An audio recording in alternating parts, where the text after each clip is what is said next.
Hello, good afternoon, good morning to those who are joining us. I'm seeing quite a number of participants joining the webinar today, so it's great to see you all. Um, Welcome to this webinar. This is a webinar on navigating financial risk management with AI and structured content solutions. My name's Rachel and I'll be your host for today. We have a really fantastic lineup of experts who'll guide us through the evolving landscape of financial risk, the role that AI plays in this, and the benefits of structured content solutions. So first of all, I'm very pleased to introduce our speakers today. So we have Ying Jie. She's a seasoned expert in financial services. She has extensive experience in risk management and is here really to share her insights into working within that field for quite a number of years. So we also have Dorian Sells. He's the CEO and founder of Squirrow. And Dorian will be demonstrating how AI can revolutionize risk mitigation and using some real life examples of how the product's been implemented and the benefits that his customers are seeing. And myself, I'll be here to moderate, but also to speak a little bit more on structured content and really go into how structured content can help support effective risk management and regulatory compliance. So we'll start with an overview of the current risk landscape, followed by those insights on AI-powered risk mitigation and the role of structured content. And we'll conclude with some live demonstrations. We've got lots of time for Q&As as well, so please do register any questions that you may have throughout the webinar in the Q&A box, and we'll be picking those up at the end of the session. And if we don't have time to pick everything up, we'll follow up after the session as well. So I'm really pleased to introduce Ying and let Ying kick this off. Thank you. Right. Thanks, Rachel, for introducing me. And thanks, everyone, for joining us today. My name is Ying Jia. I'm a senior manager in the risk and compliance team at Capgemini. And I've had multiple roles in risk management since 2007. And my passion today is to explore transformation opportunities in risk and compliance domain. So I'm very excited to be here today with you to discuss a topic which is very close to my heart, how we can unlock the value of technology in data in risk management. So before I go into all the details, what are the complex challenges? I would like to share a little bit with you about my journey and how technology has been a game changer for me through my career. So I started as a market risk analyst back in 2007, where we had two shifts in the team, and the early shift start before 7 a.m. We had to go into the office before 7 a.m. to manually kick off a long list of Excel VBA tools to collect data. Then we can move on to a manual process to organize the data, right? So like a copy paste, standardize the format, fix the errors. Then we can go into the analysis part of the job. So as you can imagine, I spent a significant amount of time on these boring tasks. And then fast forward to 2017, I got a chance to lead a project in robotics in QIC domain. So this project really opened the Pandora box for me for artificial intelligence. I learned so much what technology can help us. So many boring tasks we don't want to do, and technology can help us. So in this project, I enjoyed so much to work with QSC analysts, the QSC expert, and also the developers, to shape the technology solution to help our daily work and daily challenges. Since then, the technology has been evolving. So now everybody is talking about generative AI, right? So then we all know there are a lot of potentials in this. So how can we apply this to risk? So this means, so on this session, I invite you to be open-minded, to be curious, and of course, be critical. So together we can learn, we can grow together on this. And Doreen, if you can move on to the next slide, that's um, yes. So we talk a little bit about my journey, and next, I think let's move on to what the challenges we are facing and where we might need the support from technology. So based on my experience with my current client, I want to highlight three key areas. Of course, I'm happy to hear your thoughts. Feel free to type in the chat box, if you have any remarks on this. So first, that's the in the emerging risk. I know most of leading financial institutions are working on to integrate the factors related to climate change and ESG into their existing risk management framework. There's an increasing focus on sustainability, on responsible investing. So this means financial institutions have to quickly adapt to the new data requirement and then produce actionable insight with the huge amount of data. And the second area I want to highlight is financial economic crime, right? So the fight against the financial crime has become more and more complex, with the rise of digital transactions and all these sophisticated cyber threats. And the processes like a KYC, like a transaction monitoring, fraud detection become more and more complex.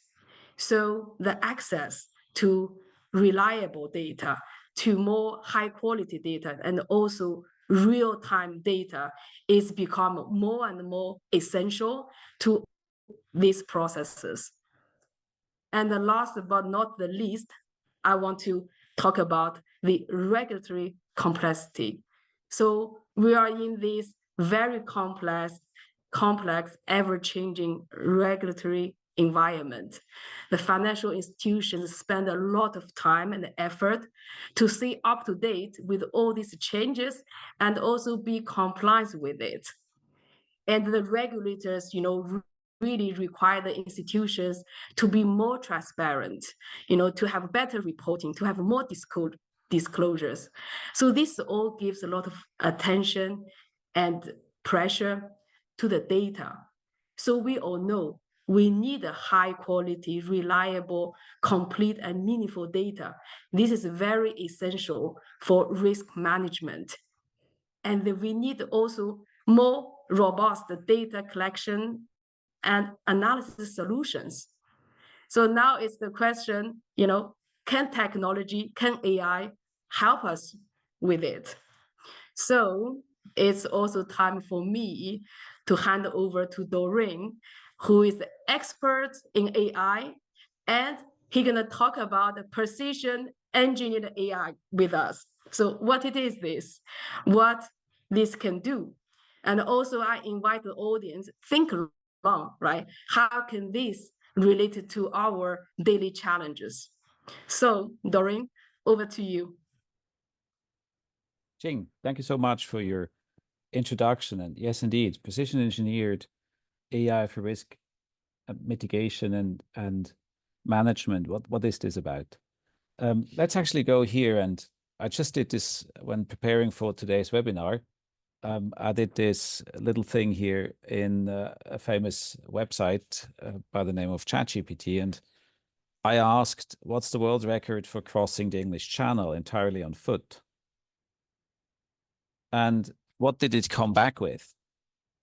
It said, the world record for crossing the English Channel entirely on foot is held by Christoph Wandrach, as you see it, who completed here in 14 hours.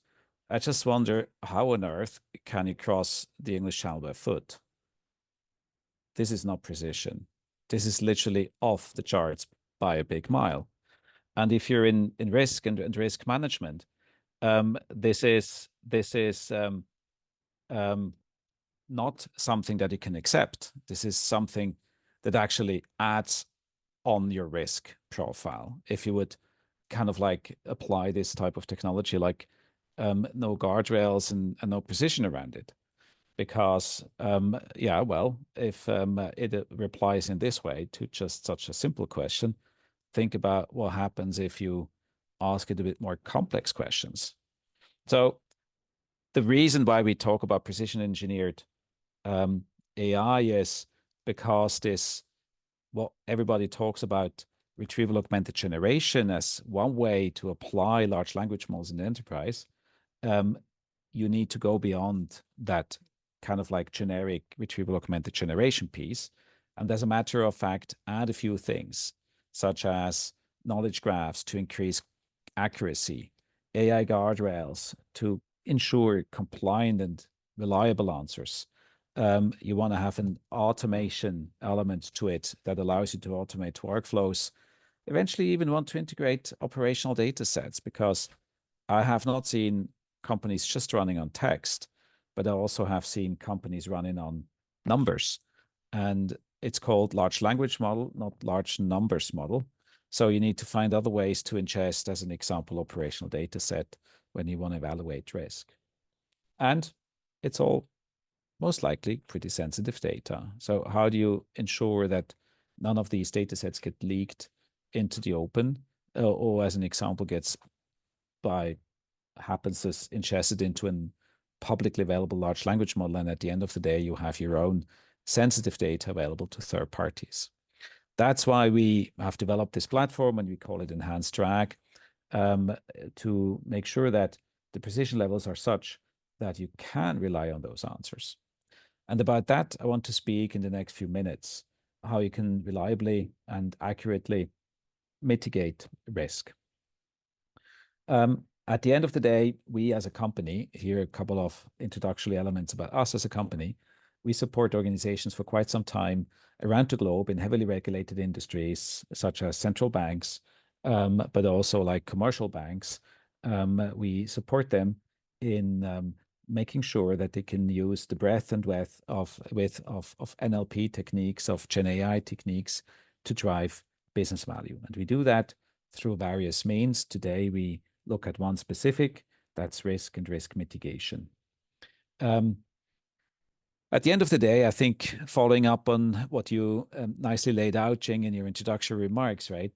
It's a wide field, and it's surely characterized by lots of data, lots of documents from disparate data sources that all kind of like in their own right describe a portion of your business.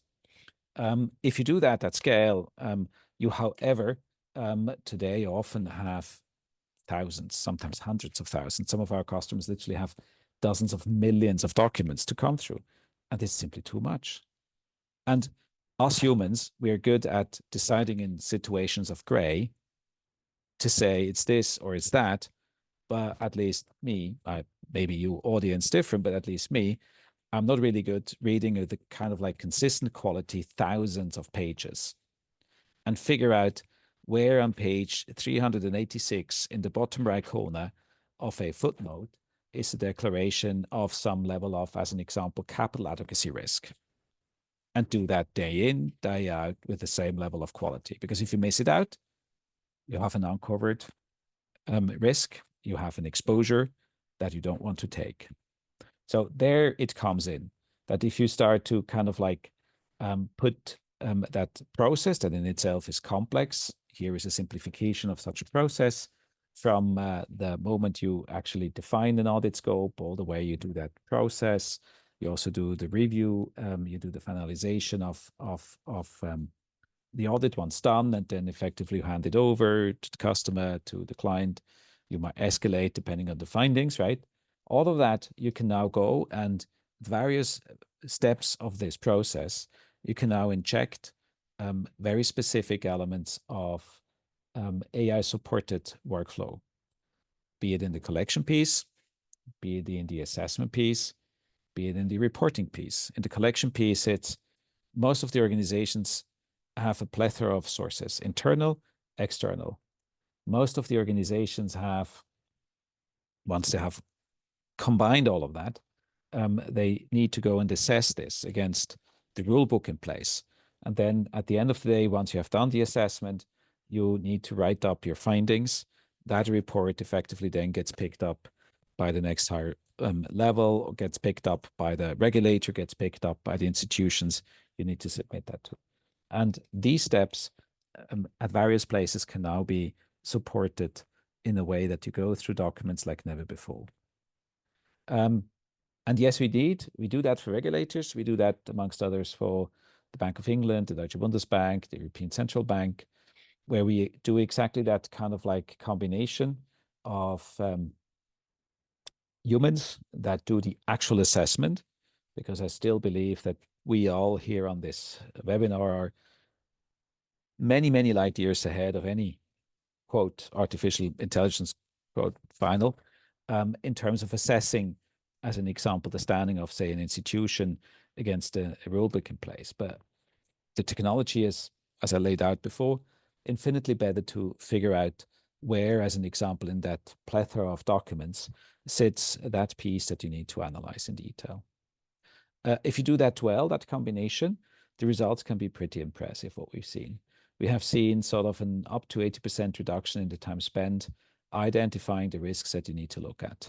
We have seen significant coverage improvements in terms of really getting the whole range of risks identified, not just portions because you overread, you overlooked. And with that, you effectively lower the risk envelope significantly beyond what you could do yourself or continue to with the best team in place, because you have now an precision AI engineered support. I spoke about that. A webinar is always a good moment also to go and, as a matter of fact, show things, not just talk about things, but also show things. So if the audience agrees, I'm going to do a brief demo of how we think about that. I switch here to the next page. All of what you see here is based on publicly available data. All of this here is based on data that we captured as a part of this project to be able to go and test out a few things. So the first thing you will notice is an elaborate dashboard with all documents where you come in and say hello to the organization, but say to the application. But let's go and start where a good place to start is. What we have done here from all these various data sources, that can be your internal content and document management system, that can be an internal data lake, that can be eventually also an external, say, news source. We tie that all together and create these type of automated 360-degree view pages. So this is all demo setup, so don't take any of this content for real. But what I want to show you here with is, with a little click, you effectively get to dive into whatever you need to know about this case here, the AIB group. And then indeed, you can follow like social media following. What that does, it brings to you the sort of the highlights on a daily basis. You see that kind of like the top highlights for the day that you can go and look at. You also can go and effectively look at where you left off the last time. As an example, saved results. So literally go and see what you've done as last and pick up work where you left it last. There are many other things like what have you last read, what have you last done, or you want to get a deep dive on some of the institutions you cover, right? So we try to take all together about the institutions or the topics you cover, whether it's institution, topic, or any other kind of like categorization that is possible to have here. But now let's go and look at the real sort of workbench. It could be that you want to look at the single institution here, right? It could be that, say, you want to look at the Nederlandse Waterschapbank. It's a smallish bank in the Netherlands. And now on that Nederlandse Waterschapbank, you want to look at, as an example, their so-called publicly available Pillar 3 disclosure report. What you now note, and as we do this live, that's also loading the PDF in live, what you now will note is that, as a matter of fact, on many of these PDFs, we have now a categorization here, where in this categorization, we figure out and pick up the main elements that describe this document, right? As an example, in this annual report, we have here a number of mentions around capital adequacy, about liquidity adequacy, operational risk, and similar. Now let's go to the liquidity adequacy. Liquidity adequacy in this report is discussed on page 161. Now I go here, right? And I see effectively that here, these topical classifiers have picked up the fact that on page 161, one discusses liquidity adequacy. Now, that's good enough because I don't need to go through the whole document. I can literally focus on these about 10 pages where it discusses liquidity adequacy. But I want now to compare that as an example to the regulation in place. So I can now go and split my screen and get the references and guidelines. As an example, the credit rules regulation, where you see now the full regulation piece in place, where you now can go and effectively side by side compare that. Now you will tell me, oh, that's not legible, it's a too small screen. Yes, indeed, it's a too small screen. Most of our customers have, for their supervisory work, larger screens, have 2 screens, so it becomes immediately a viable proposition. If you now go in depth of that, you can now go and, as an example, make your assessment here. On the measurement model, you might take a different view than the guys had so far. So you're going to write down here a note. Our findings in this joint webinar today are as follows. That I save. Now we do 2 things. Obviously, we save the note. We're going to see how that's used. But even more importantly, we know now where the note has been made. We also have an audit track of your commentary. Many of these reports are challenged internally through the next upper division, sometimes externally through discovery processes. Now you have an auditable trail, what happened when. And with that, I can now continue and do my statements. Once I've done all my statements, I can go and get my saved results, including all the notes that I have here. I can export those. And once I've done my reporting, my report writing, that's not yet part of the application, that report writing, I can then come back and re-import my findings. Here in this setup, we use what's referred to as the so-called SREP. That's the Single Regulatory Evaluation framework. That is sort of the way within the Eurosystem banks are assessed. All of the data here is cleansed, so there is nothing that effectively points to any real bank, but you see also the cleansed nature of it in the real world would now be in a full assessment of the findings for said bank. With that, you can do both a vertical and a horizontal assessment with lots of granularity and figure out where, as an example, the risk sits. Now, I want to go one step further. With all of that Gen AI revolution that we have had here now, we now start to add to this, and this is a development environment, we start now to add to this generative AI capabilities, where you, as an example, if you don't know what the SREP is, you can now go and ask questions like, what is the SREP? Now, like you know it a bit from ChatGPT, you now get the answer. Now, the important point here is this is uniquely done with your own content. Nothing is exposed. It's only your content. It's in a safe environment. And we effectively tie it back to where the content comes from. So here we picked it up. Here behind is a PDF that describes what the SREP is. We have picked up the source. We can tell you where that comes from. And you can go very granular. What is the article, as an example, 25 of the CR all about, right? The CR is the credit rules, requirements regulation. And here, effectively, it defines that to the last iota, again, with all the links. And with that, you're going to get an immediate insight, not only on where the risks sit, what we saw before, but also an ability to interact with these data sets. Next step is risk and audit and compliance are hopefully repetitive elements because you do that repeatedly. So what about if you come with a specific catalog of questions and you can effectively kind of like direct a catalog of questions against the corpus of your ingested documents,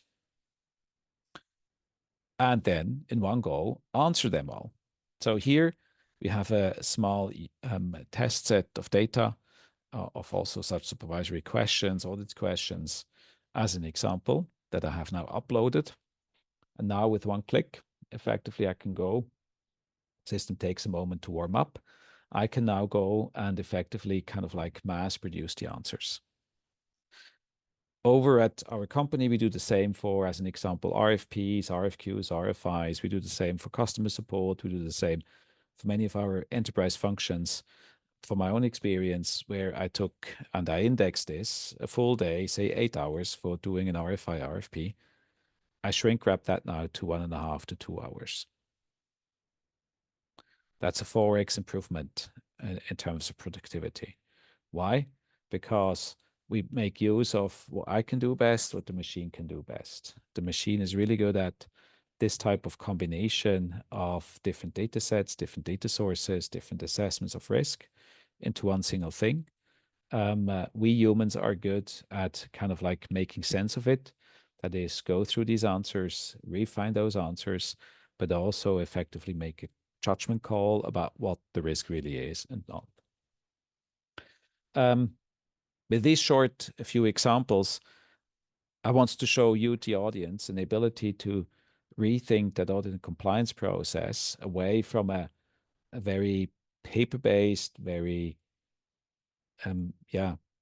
relatively long-winded, complex process to a more intuitive process where you combine the best of both worlds. What computers do best, identifying, as an example, risky elements in large arrays of data, whereas humans are better at assessing these risks as a function of a certain company situation. With that, I want to conclude, and sure, looking forward to some of the questions later on. But now I want to hand over the word to you, Rachel.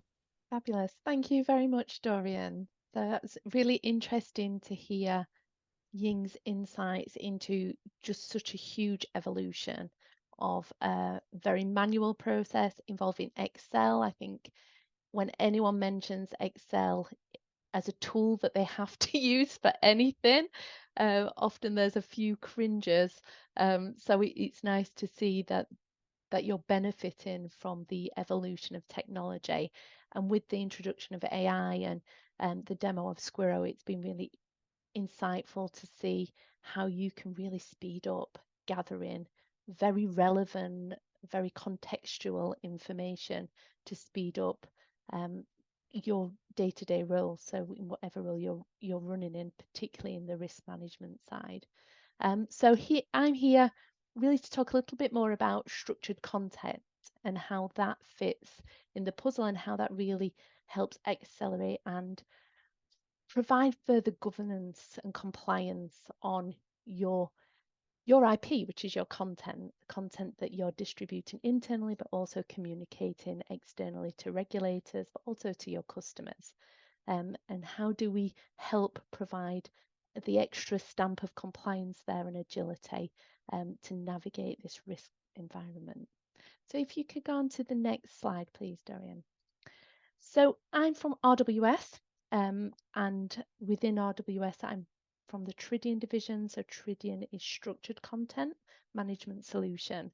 So RWS, just very quickly, is a services and technology company, and we really help customers manage their global content through translation, through technology, through creation and distribution.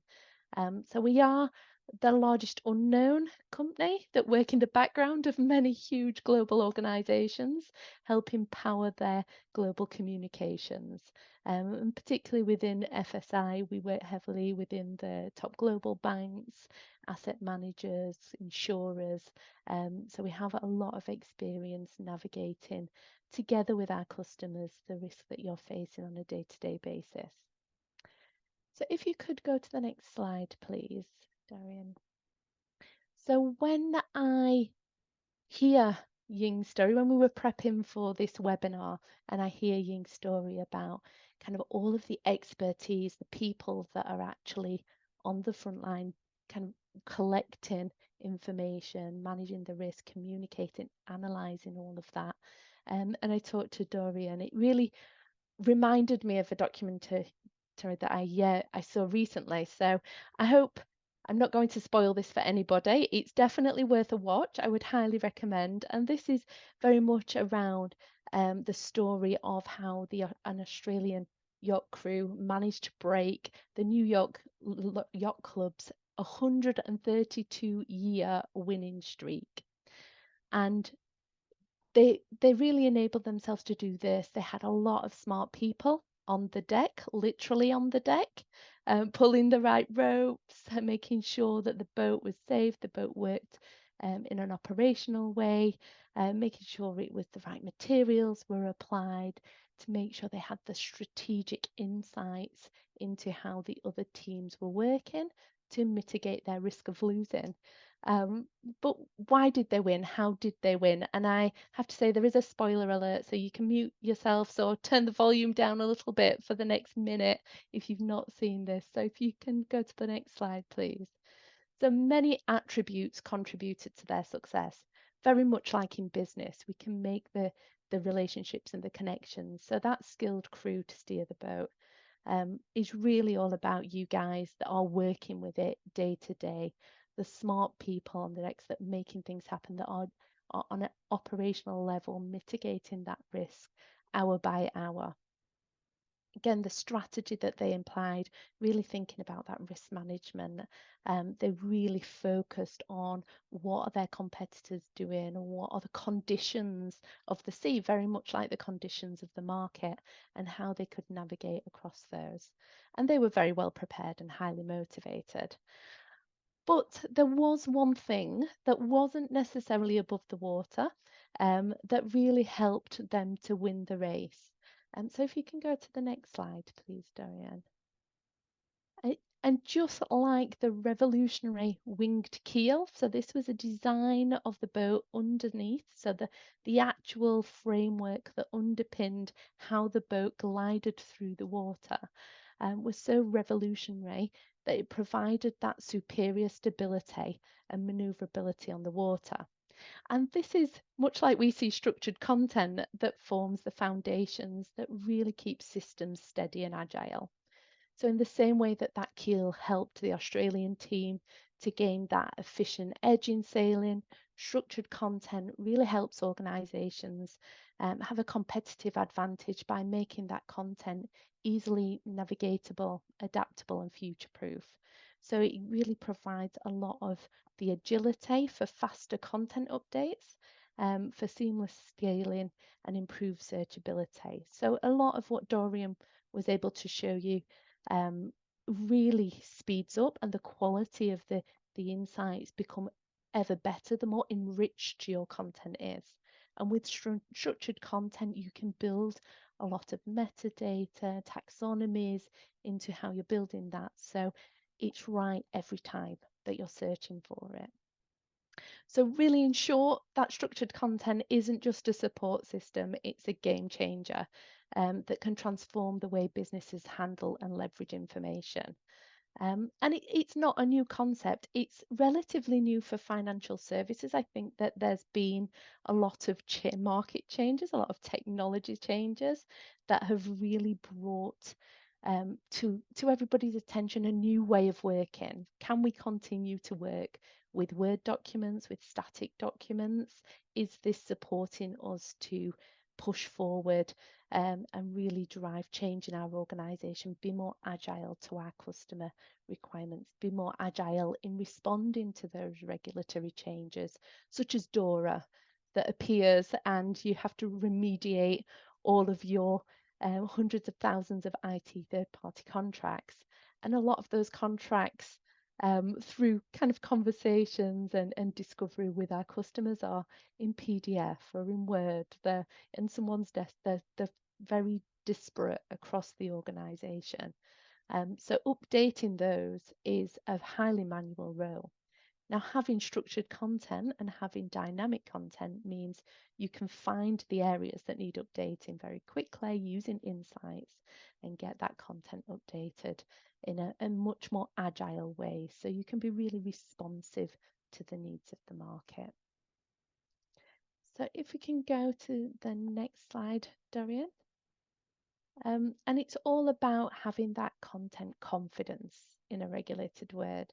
So I was at a conference, a financial symposium conference last week, and one of the big challenges that kept coming through was how can we really trust Gen AI was a big thing. How can we trust this? How can we ensure that when we're putting things out, we're very confident that that's compliant, accurate? It was one of the biggest concerns, I think, at the adoption of Gen AI. And structured content really helps because you can use that as your co-pilot, so your author, and then edit that. So you've always got that human in the loop and regulatory sign off of that. So I wanted to show you a little bit more about that. I think videos say 1,000 words.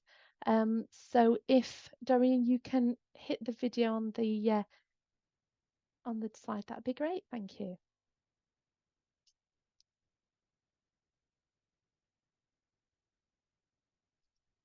Oh, we don't hear any of the audio, Dorian.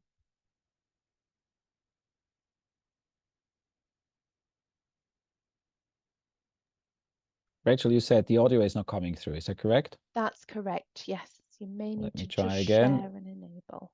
Is it now? No. And I'm sorry, might not be able to provide that sound. Are you able to talk to it? There are captions available if the audio doesn't work.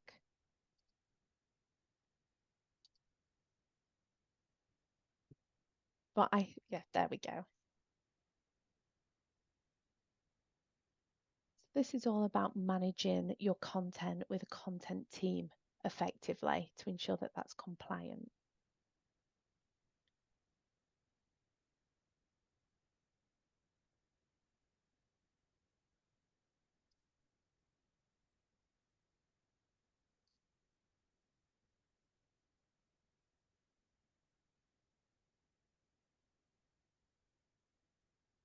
So challenges with collaboration, poor reusability when people are copying and pasting, and making copies of content, and inadequate governance really does add to a lot of the challenges that our customers are facing when we engage with them.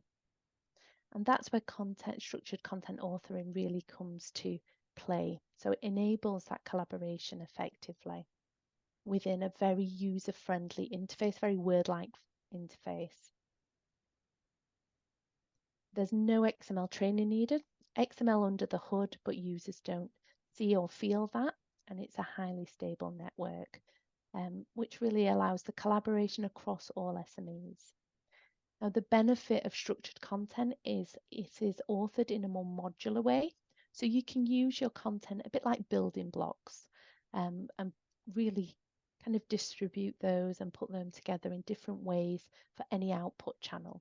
So there's a lot of automated publishing that can be achieved. So if you need to change something in one place, or there's one element of that content that needs updating, you can simply change that once, and that edit will be fed through automatically to all versions, regardless of where they're published and in what format.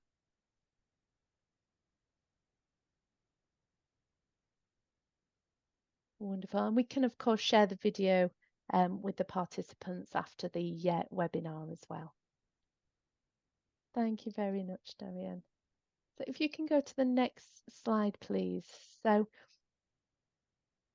perfect. So the synergy of Tridian's structured content management with Squiro's unstructured data analysis and its AI-driven insights really does provide that powerful risk management framework for financial organizations to leverage, which really enhances the ability to manage risk proactively in terms of identifying those risks, but also if any changes or any alterations needs to happen to content, to publicly available content within deadlines, very much like Dora, that can be achieved in a much more agile way. So from a compliance standpoint, Tridian can automate those audits. So as Dorian mentioned, they're very repetitive, of course, so it's easy to use technology when something is repetitive and predictable. It is very easy to use technology to gain more productivity gains and cost savings.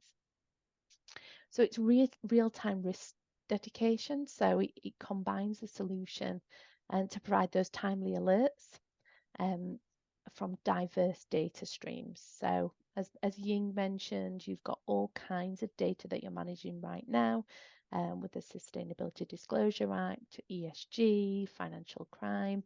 So you can really monitor, it gives you the option to really expand your net and gather those insights from various different sources to reflect that in your day-to-day operations. It's trustable AI, so it really aligns with that customer-centric sustainability and inclusivity goals all organisations have. And it really helps to manage communications and analyse that sentiment to detect that fraud and really improve customer satisfaction overall. So together, using the Tridian framework, we really can unlock efficiency and consistency and insights for a unified content and data management solution. So hopefully that's been interesting. I do apologise for the audio not working on the video, but I know that we've got a few questions that have come in, so we're really keen to address those questions now. So let me pick those up. So a few questions, Dorian, I believe for yourself. The first one. So when the chat brings back an answer and there is a conflicting information between two or more source documents, how is this represented to the user? A very good question. Thank you to the audience member. What we showed before obviously was only a small glimpse. If you ask a question and you effectively have two sort of conflicting elements, like somebody crosses it by foot, somebody crosses it by boat, there are two elements to this. First, let's call it what it is. Search itself, or a generative AI solution itself, does not know what sort of, to say, the truth is. Right? It cannot distinguish between left and right. It simply distinguishes between what it surfaces as a result set and then works into a natural language type answer. So if you do that, and that's why it was possible to mislead ChatGPT to think somebody crosses the channel by foot, is exactly by kind of like try to jailbreak the system. How to do remedies to that? A good remedy is that you, within an organization, you pay great care at the content you generate, the content you update, the content you manage, and kind of like take over the whole life cycle. Because at the base, it's garbage in, garbage out. And it's even worse than that. It is garbage in, garbage out, feedback, garbage in again. It's a doom loop. So one of the, if I may say, a bit of the dirty secrets of this whole Gen AI revolution, just because you attach AI to the box, it doesn't make any of your content management, content data lifecycle requirements go away. You need to work hard on the way you think about content, on the way you set content process workflows up, in the way you manage the whole content data lifecycle. I have not seen a company, though, that on the very same, as an example, product says once you need to go from the left side to that product, once you need to go from the right side to the product, even though there's only one way to go, that is go straight to the product. But I want to say with that analogy, a company that has such level of chaos inside the company has a whole roster of other things to fix than a chat issue, but really needs to think hard about how they go at what I just explained, the way they structure, manage, and update content. That's really interesting and absolutely something that we see as well. The whole garbage in, garbage out is really important. And how do you help customers recognize what that garbage looks like? Again, the system in itself is not smart enough to recognize what's content garbage and what not. That's your people. So that is more of the human process around Look, the tool. Any more or less sophisticated NLP, machine learning, AI solution can only be as smart as the people that have set them up. And if you kind of let that thing go loose on a, say, badly trained set of documents, guess what? Whatever content classification you're going to get is as bad as the badly trained data set, or even worse, especially if you then trust that system blindly and don't put in the necessary quality check marks. So these systems do a lot of good. They help massively in terms of going through large volumes of data and identify the risky elements in it, but only if you do your homework well. Absolutely. And to do the homework well is what I said before, and I think you agree with me, Jing and Rachel, you need to do your job in terms of what data you look at, how you manage the data lifecycle. You need to do that well. That doesn't go away. Gen AI doesn't make any of this go away. Actually, it reinforces it. If you don't get your house in order, don't even try to apply Gen AI to it. Absolutely. Yeah. It's all about the I human can element. fully, I can fully agree with that. Actually, that's also the fun part, right? So for the risk professionals, we know the processes, we know what is needed. We need to help technology to help us. So indeed, whatever high level technologies, that's why we need to work together, work with AI expert, work with developers, right? To tell what we need, right? Together to shape the solutions. Yeah. Fabulous. And how do you see the interaction between structured content and unstructured content when you're using Squirrel?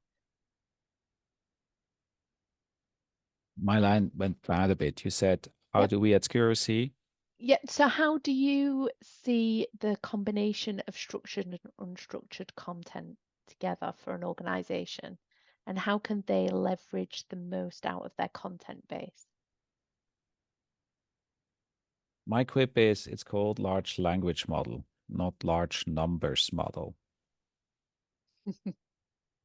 So while LLMs are all the rage at the moment, at base, they're still probabilistic compute. It's an inference of what is the next best word, not the next best number, not the next best wisdom, not the next best risk, simply the next best word. That's it. And now obviously there are people saying, oh, these things are sentient. No, they're not. It looks like maybe at best.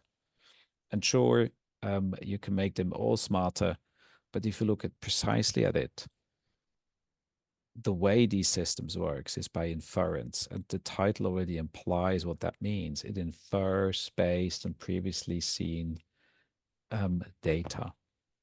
Now, if you understand that, my view, you'll immediately understand that it's good as an example with textual data, because you can describe the world in many ways, many shades of gray, many elements. But that's it. In the moment you have then structured content, and I simplify, structured content is more than just numbers. But in the moment you have, as an example, numbers content, say a large Excel sheet, to make that work, you need to provide a bit of contextualization. Simple mental exercise. Go to, as an example, in a big Excel sheet to cell AB15, right? AB somewhere here, 15 somewhere here. And what you then get is in that cell, it says 56.5, right? What is this? I don't know. Is this the temperature? I don't know. In summertime, in Celsius, in Fahrenheit, is this, I don't know, your sales volume? You don't know. Without contextualization of that number, you don't know. So the real trick here is you need to provide that contextualization. So you need at query time to be able to ingest not just the pure textual data, but also the context of, say, such an Excel sheet. And that in itself is probably worth a whole webinar. In the moment you crack the code, though, and we are at the beginning of cracking that code, I'm more than happy to show that to people that are interested, ping us, more than happy to show that. That is, at the moment of query, that you understand this is a more numeric, more structured data query, you go to systems such like RWS Tridion, and you fetch that piece of data, and then you combine it. And then the magic starts, right? Yeah. Then you suddenly can answer kind of like questions. Oh, I have seen that liquidity risk, but actually show me that the liquidity risk position as in a number. Then the beauty starts. And that is extremely powerful, but it's quite advanced trickery in terms how to make that work, that combination of language and structure content. Absolutely. So we've got a few more questions, Dorian, for you. So one of them is very specific in terms of how to get to your platform. So most contents are stored in Microsoft 365. How can we import your solution? Can we use Copilot? Yeah, if somebody, my answer would be this, right? If some of the audience here is fully invested in, as an example, Microsoft, the Microsoft stack. Microsoft does a fantastic work in integrating a stack deeply into one single platform. So if you just use Microsoft properties, that is Office 365, SharePoint, OneDrive, whatever it is, you're going to be very happy with, as an example, Copilot, because it's deeply integrated. We can debate result sets and all that, and we can debate the quality of those result sets. You can go with that. That said, most companies don't have only Microsoft properties. You will have, as an example, a clever document management system for structured content like RWS. And then Microsoft Copilot is effectively nothing else than a toolbox. Yeah. And by the way, not really a good toolbox at that, because it's so vested into the Microsoft properties. Then it's actually worthwhile looking beyond that. Then it's actually worthwhile to look at alternatives. And frankly speaking, that's the reason why we exist. Absolutely. And is there also a security, a data security challenge as well when we look at Yes, there is. Copilot and the Yes, there is. ChatGPT? Yes, there is. I think the audience underestimates a bit how tricky that is. There are so and so many generic solutions out there. Some of the largest we do for the central banks are literally millions of documents with highly segmented content. Yeah. I'm allowed to see something that you, Ching, that you, Rachel, are not allowed to see, and vice versa. In a vectorized index, that is, you have not just a document, but you have chunks of that document. To be able to retrieve only the chunks that, as an example, Ching is allowed to see, is infinitely more complex than simply to retrieve the document that Ching is able to see. So Yeah. there is a lot of elements that you need to think through at the beginning of such a project in terms of what is the user group, what is the user group data lifecycle, et cetera, that you want to work into it, because we talk about risks, right? Not addressing this risk is in itself a big risk, because you might coincidentally expose data to people that are not allowed, maybe from a regulatory perspective, to see it. I think the time is now too short to go into all details, but again, I invite the audience to reach out. We're more than happy to share information about that. I would maybe be interested if we make it a conversation, Ching. You look at that, right? Isn't it a bit ironic? Technology can in itself help to reduce risk, but also kind of like expose yourself to additional levels of risk. Yeah, definitely. I think, like any technology we are implementing to the company, especially I'm leading some transformation project, the risk is always a big element, right? The risk exposed the company to. So there we work also very closely, with the expert and also compliance to really to make sure the right controls in place. So I think for me, through my project experience, actually it's a very big it's the first step is always most challenging, right? To explain to people, to be open-minded, to start learning what a technology can do. So I think many times, we are all very skeptical about it, right? So Yeah, I think for me, I guess, to good learning sessions like this, first to understand, that's very important and very, very, very key. absolutely. And we have maybe one more question around the authoring interface for this solution. So maybe I can take that from a Tridian standpoint. So from a content management standpoint, of course, we talked about this underlying being XML, which gives you infinitively more ability to do a lot more with it. So it becomes dynamic. You can program things to go all over the place, different publishing pipelines. But in terms of how users experience Tridian and the content management solution, it's very Word-like. So we use an XML editor that we've embedded in there that really gives all of the features and functionality of somebody just creating a document, searching, finding different components to compile that with. I think one of the most helpful solutions for regulated industries within that is you can really track the governance and the auditability of all of those components. So where were they used before? Who created those component fragments?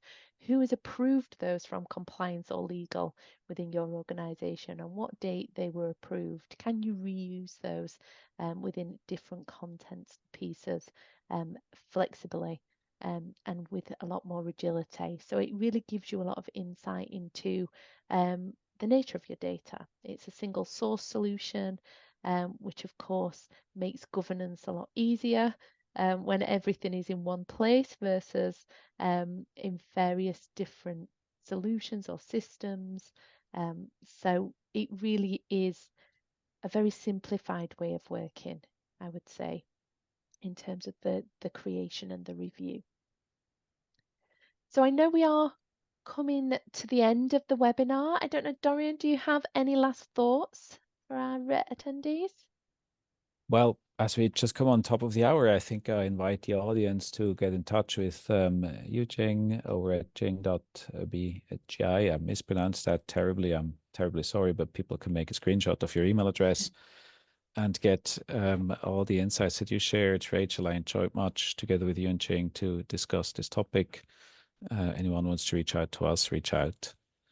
I think we Fabulous. also have, prepared a couple of things as a next, where you have an ability to get in touch with us, get a demo from RWS, get a demo from us.